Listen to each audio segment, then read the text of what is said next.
Os testes do tipo ELISA para clamídia são ensaios imunológicos que detectam antígenos presentes em amostras de secreções e utilizam um sistema enzimático para revelar a reação. Eles obedecem à sequência de reação indireta. Os testes de triagem usam um anticorpo monoclonal menos específico. Por isso, podem produzir resultados falso positivos que devem ser confirmados por um segundo teste.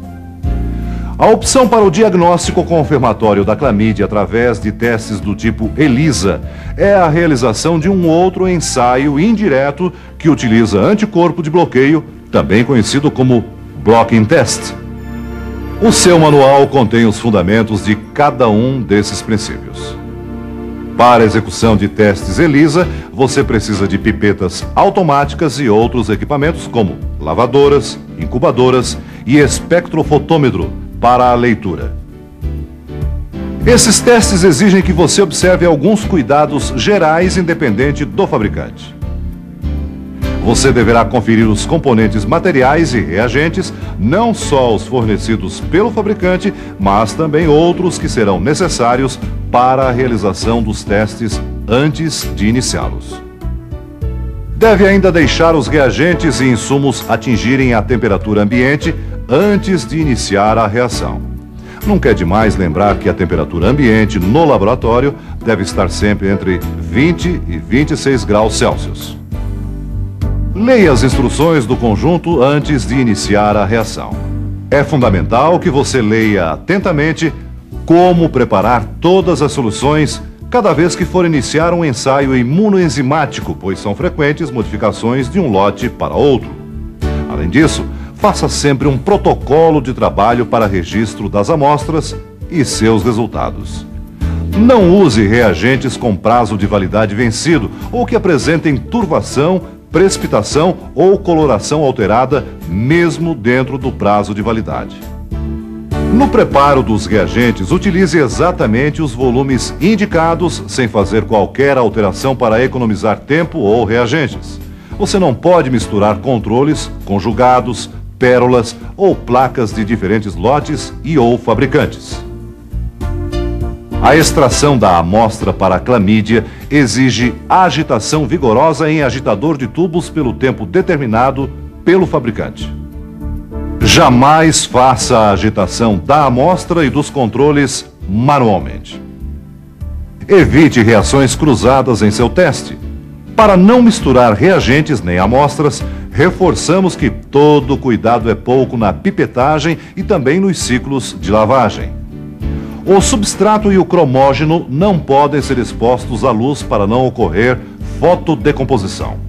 Tampouco podem entrar em contato com metais para evitar alteração de cor. Lembre-se de armazenar os conjuntos para diagnóstico de acordo com as recomendações do fabricante. Faça a limpeza e a manutenção periódica de todos os equipamentos de seu laboratório. Veja agora como fazer a leitura e a interpretação de um teste do tipo ELISA para clamídia. Para definir se um resultado de ELISA é reagente ou não reagente, você tem que fazer a leitura da absorbância ou densidade ótica obtida no final do ensaio. Para a leitura da absorbância, você precisa verificar sempre se o filtro usado é aquele indicado pelo fabricante e se ele está devidamente ajustado, íntegro, livre de fungos e sujidades. Cada ensaio tem um ponto de corte ou cutoff que determina se uma amostra é reagente ou não reagente. Existe, porém, uma zona circunvizinha chamada zona cinza ou borderline, dentro da qual não se pode ter certeza do resultado. As formas de calcular o ponto de corte e a zona cinza variam de acordo com o fabricante. As amostras que apresentarem resultados positivos ou se encontrarem na zona cinza, as indeterminadas, devem ser submetidas a testes confirmatórios.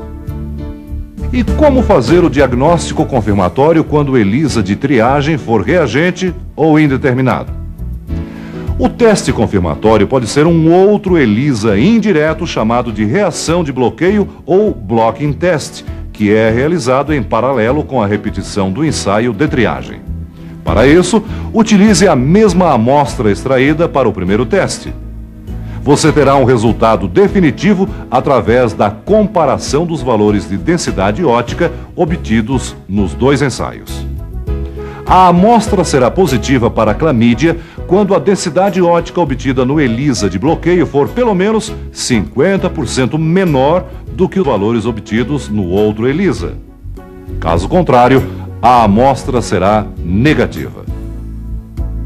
Se você não dispõe dos reagentes para o ELISA de bloqueio, você tem como opção uma reação de imunofluorescência direta.